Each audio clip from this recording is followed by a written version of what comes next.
बिस्मिल्लाहिर्रहमानिर्रहीम अस्सलामु अलैकुम वरहमतुल्लाहि वबरकातुहू। 40 साल के बाद तुर्की का नंबर 1 दुश्मन तुर्की के सामने सरेंडर हो गया है और तुर्की को टुकड़े टुकड़े करने की साजिशें पाश पाश हो गई हैं। तफसीलात आपके सामने रखेंगे। दूसरी तरफ चीन ने अमेरिका और इसराइल को लर्जा दिया है। चीन पहली मर्तबा गजा और फलस्तीन की सरहदों के करीब पहुंच चुका है और मशरिक़ वस्ता में चीन ने पंजे गाड़ दिए हैं। तफसीलात आपके सामने आएंगी। इसी तरह से रूस और नेटो के दरमियान दुनिया की बड़ी जंग छिड़ने वाली है। अमेरिकी सदर ट्रंप ने कुल्हाड़ा चला दिया है और अमेरिका के दोस्तों को नाराज करना शुरू कर दिया है। इन खबरों की तफसीलात आपके सामने आएंगी, लेकिन उससे पहले अगर आपने हमारे इस यूट्यूब चैनल ताज़ा हालात को सब्सक्राइब नहीं किया तो इसे कर लें। हमारा दूसरा यूट्यूब चैनल भी है टॉप 5 न्यूज़ के नाम से, अगर आपने वो सब्सक्राइब नहीं किया तो उसे भी कर लें। दोनों यूट्यूब चैनल्स पर अगर अलग अलग मालूमात नशर होती हैं, आपको फायदा होगा, दोनों चैनल्स को सब्सक्राइब करेंगे। इसके अलावा आप हमारे व्हाट्सएप चैनल को, एक्स अकाउंट को, बाकी सोशल मीडिया लिंक्स को भी ज्वाइन कर लें, फॉलो कर लें। आगाज करेंगे। सबसे पहले आज की बड़ी धमाकेदार खबर सामने आई है कि तुर्की को टुकड़े टुकड़े करने की साजिशें और मंसूबे पाश पाश हो गए हैं। सिर्फ तुर्की ही नहीं बल्कि शाम के टुकड़े करना भी हदफ था और इराक को तोड़ना भी हदफ था। यहां तक कि ईरान की तकसीम भी इस मंसूबे का हिस्सा थी। 40 साल पहले यह मंसूबा शुरू हुआ था और इस मंसूबे का हदफ था मशरिक़ वस्ता के अंदर तेल से मालामाल मुल्कों में एक नया मुल्क, एक नई रियासत बनाना, जिसे कुर्दिस्तान स्टेट कहा जाता है। जी हां, कुर्द बागियों की तहरीक को मगरबी ममालिक की तरफ से भरपूर सपोर्ट किया जाता रहा और वैसे भी अमेरिका और यूरोप की मगरबी ममालिक की यह तारीख है कि वह मुख्तलिफ मुल्कों के अंदर हुकूमतें तब्दील करते हैं। मुख्तलिफ मुल्कों के अंदर इंतशार वगैरह की जो तारीखें हैं उनको किसी न किसी अंदाज में हिमायत देते हैं, जिसकी वजह से वहां मुल्कों की तकसीम होती है, मुल्क टूट जाते हैं, टुकड़े टुकड़े हो जाते हैं।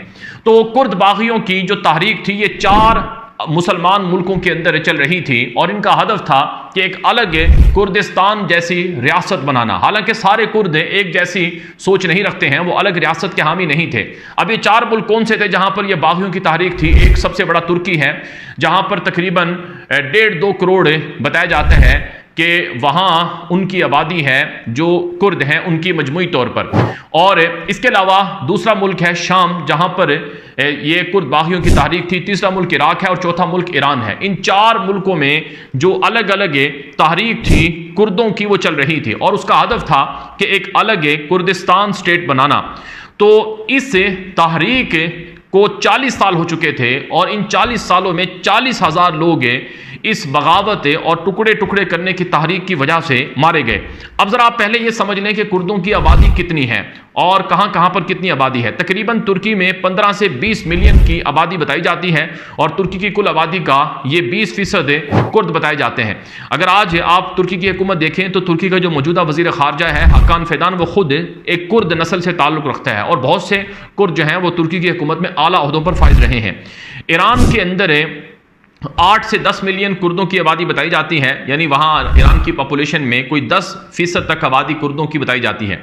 फिर इराक के अंदर 5 से 7 मिलियन आबादी थी, शाम के अंदर 2 से 3 मिलियन आबादी थी। तो ये जो 4 मुल्क थे इनमें ये तहरीक चल रही थी जो पीके के नाम से, YPG के नाम से चलती थी। तो 40 साल हो चुके थे। 1984 में मुसल्लह तहरीकें शुरू हुई थी, बिलखुसूस तुर्की और शाम और इराक के अंदर, और इन इलाकों को, इन मुसलमान मुल्कों को अलग, इनके हिस्सों को, सूबों को अलग करना था और इसको अमेरिका और मगरबी ममालिक की तरफ से बैक किया जाता रहा, सपोर्ट किया जाता रहा। लेकिन आज का दिन एक ऐसा दिन है कि जिसमें इस तहरीक के जो लोग थे उन्होंने अपने हाथों से असलहा फेंक दिया और अपने हाथों से अपने असलहे को जला दिया। चुनांचे इराक का जो शुमाली इराक का इलाका है सुलेमानिया, वहां पर आज एक बड़ी तकरीब देखी गई जहां पर कुर्द जो फाइटर्स थे, जंगजू थे, जिनमें औरतें बड़ी तादाद में थीं, उन्होंने अपना असलहा और हथियार फेंक दी और कहा कि आज के बाद हम बगावत या लड़ाई रियासत से, स्टेट से नहीं करेंगे। तो शाम और इराक और तुर्की और ईरान, इन 4 मुल्कों में जो बागियों की तहरीक थी वो एक तरह से ख़त्म हो चुकी है। और इस तहरीक का जो कमांडर था अब्दुल्ला ओजलान उसका नाम था, वो तुर्की के खिलाफ बरसरे पैकार था। उसे 1999 में तुर्की ने कीनिया से गिरफ्तार कर लिया था और वो इस वक्त सजा काट रहा है उम्र कैद की। तो उसकी एक वीडियो पैगाम भी जेल से जारी हुई थी जिसमें उसने हथियार फेंकने का कहा था, तो उसके बाद उन्हें छोड़ दिया जाएगा। अभी जो लोग हथियार फेंक रहे हैं, यानी जो बगावत से बाज आ रहे हैं, तो इनको कौमी धारे में शामिल किया जाएगा और इनको जो इनके हुकूक हैं वो दिए जाएंगे, और बहुत से जो जंगजू गिरफ्तार थे उनको भी रिहा कर दिया जाएगा। तुर्की के बहुत से फौजी मारे गए थे, इराक के फौजी मारे गए थे, शाम के लोग मारे गए थे, इसी तरह से ईरान के अंदर भी बहुत बड़ा इस तारीख की वजह से नुकसान हुआ था। तो ये एक तरह से इन 4 मुल्कों की तकसीम का जो प्लान था मगरबी और वेस्टर्न पावर्स का, वो एक तरह से नाकाम हुआ है। और आज 40 सालों के बाद तुर्की ये कह रहा है कि हमारे नंबर 1 दुश्मन से हमें निजात मिल गई है, और जो हम खामखा की लड़ाई लड़ रहे थे अपने ही लोगों के खिलाफ है, उससे अब हमें निजात मिल गई है। याद रहे, मुख्तलिफ दुनिया के कोई भी मुल्क है वहां पर एक ही कौम नहीं बसती है। हर मुल्क में मुख्तलिफ कौमें हैं, उनकी ज़बान, उनका कल्चर, उनकी सकाफत, उनकी तहजीब अलग अलग है। अगर आप हिंदुस्तान को देखेंगे, अगर आप पाकिस्तान को देखेंगे, अगर आप बांग्लादेश को देखेंगे, और अगर आप तुर्की को देखेंगे, अगर आप इराक को, शाम को, ईरान को देखेंगे, तो वहां पर मुख्तलिफ कबाइल हैं, मुख्तलिफ तरह की कौमें हैं, नस्लें हैं। तो अगर हर मुल्क में हर कबीला या हर कौम अपनी अपनी तहरीक लेकर खड़ी हो जाए तो फिर वो इत्तिफाक और इत्तेहाद जो है वो टूट जाता है, फिर इंतशार पड़ता है और फिर इससे लड़ाइयां होती हैं। तो अब ये जो मंसूबा है ये अमेरिका और इसराइल का और मगरबी मालिक का, ये पाश पाश हुआ है और इससे बहुत बड़ा फायदा हुआ है मशरिक़ वस्ता को, ये रिपोर्ट्स के अंदर सामने आया है। अब बात कर लेते हैं आज की एक और बड़ी खबर की। खबर यह है कि चीन जो है वो गजा के करीब पहुंच गया है। खबर यह है कि चीन का वजीर आजम ली चियांग हंगामी दौरे पर मिस्र पहुंचा है और मिस्र के सदर अब्दुल फत्ताह सीसी से और मिस्र के वजीर आजम और बाकी हुकाम से मुलाकातें की हैं।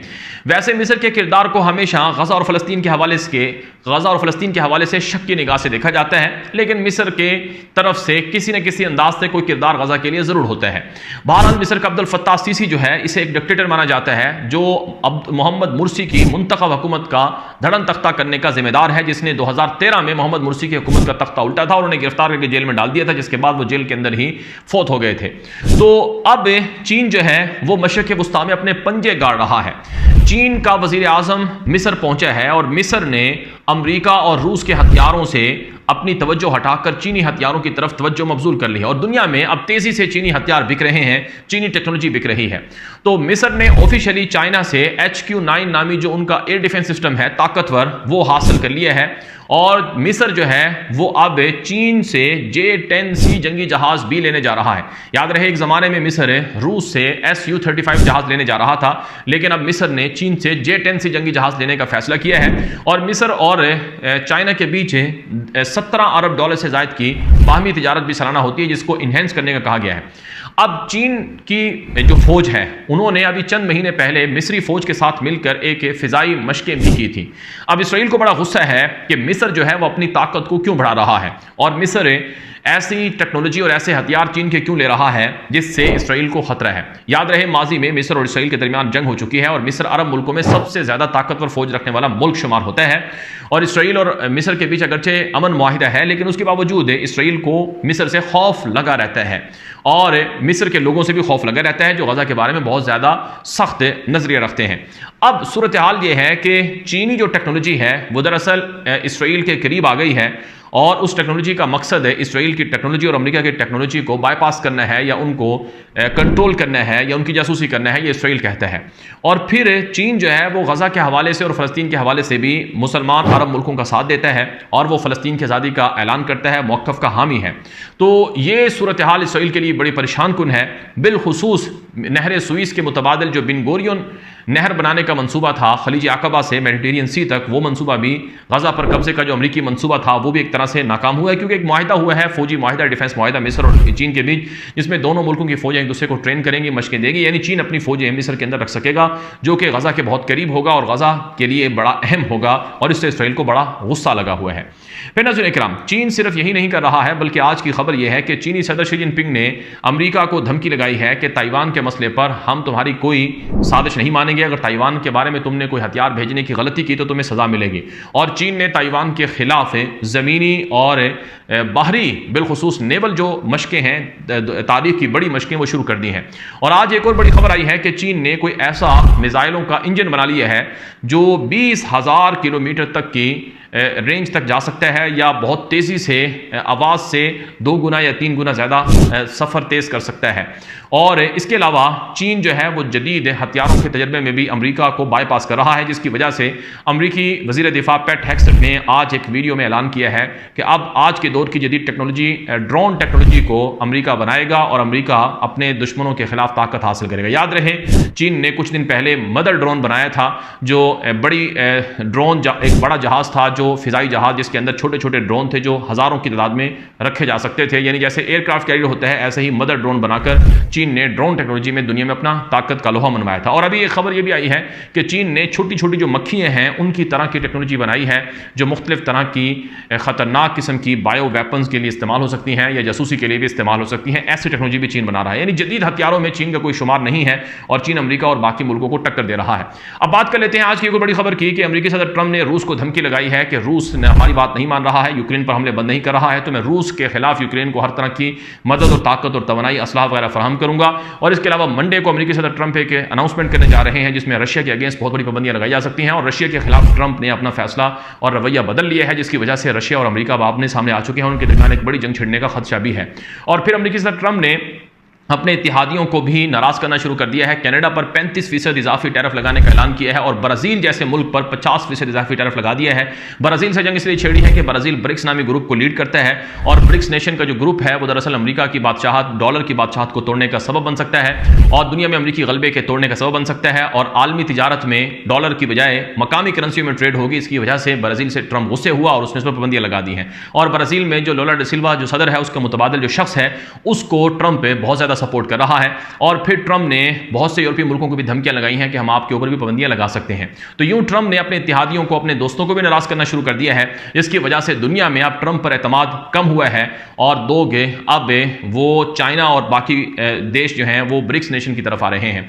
यहां पर नेटो की यूक्रेन के साथ जंग की भी खबरें चल रही हैं और अब इतलात आ रही हैं कि रशिया ने यूक्रेन पर हमले बहुत तेज कर दिए हैं और नेटो बहुत परेशान है। चुनाचे फ्रांस और बरतानिया ने इकट्ठा मुआहिदा किया कि सबमरीन एक दूसरे के इस्तेमाल कर सकते हैं, अड्डे इस्तेमाल कर सकते हैं और मुमकिन जंग की सूरत में रशिया से लड़ने के लिए नेटो पूरी ताकत और तवानाई लगाएगा। ये इत्तलात भी आ रही हैं।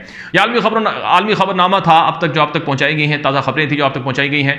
इस हवाले से अपनी राय दिया करें और हमारे बाकी सोशल मीडिया लिंक्स को और तमाम यूट्यूब चैनल्स को लास्ट में सब्सक्राइब करें। इजाज़त दीजिए। अस्सलाम वालेकुम रहमतुल्लाहि व बरकातुहू।